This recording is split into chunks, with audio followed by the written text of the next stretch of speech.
अस्सलाम वालेकुम रहमतुल्लाहि व बरकातुहू। नाज़रीन किराम, पाकिस्तान क्रिकेट टीम का दूसरा वार्म मैच, इसके बारे में मैं आपको तफसीलात देने जा रहा हूँ। क्या वाक़ईतन बाबर आज़म साहब अगले मैच के अंदर रेस्ट करने जा रही हैं? कुछ तफसीलात आपके साथ शेयर करने जा रही हैं। इस वीडियो को आखिर तक ज़रूर आप लोगों ने वॉच करना है।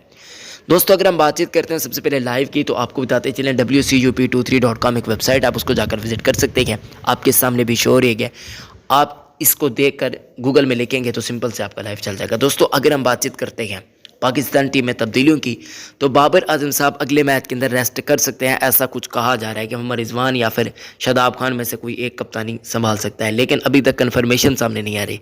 जिस तरीके से शाहीन अफरीदी ने रेस्ट किया था, उसी तरीके से बाबर आजम के साथ भी होगा। हाँ, वो फील्ड के अंदर आते रहेंगे फिर जाते रहेंगे, इतने ज़्यादा सही तरीके से वो काम नहीं करेंगे, सही कप्तानी नहीं करेंगे, फिर वो नीदरलैंड के खिलाफ अपनी सही कप्तानी संभालेंगे। ऐसे कोई तफसीलात सामने आ रही हैं, लेकिन ये मैच के दिन ही डिसाइड होगा। अब मैच कब होने जा रहा है? जो मैच 3 तारीख से शुरू होने जा रहा है। अगर हम बातचीत करते हैं टाइमिंग की, तो 1:30 बजे ये मैच शुरू हो जाएगा। पाकिस्तान टीम में तब्दीलियों की बातचीत करते हैं तो भाई साहब, पाकिस्तान वहीं वाली प्लेइंग 11 के अंदर मैदान के अंदर उतरने जा रहा है। यानी कि एक मरतबा फिर उसामा मीर और शादाब खान भी आपको बॉलिंग करते हुए देखने को मिल जाएंगे। एक आध ओवर्स आपको शाहीन अफरीदी भी फेंकते हुए देखने को मिल जाएगी, उनकी भी वापसी हो जाएगी। वीडियो को लाइक करें, चैनल को सब्सक्राइब करें।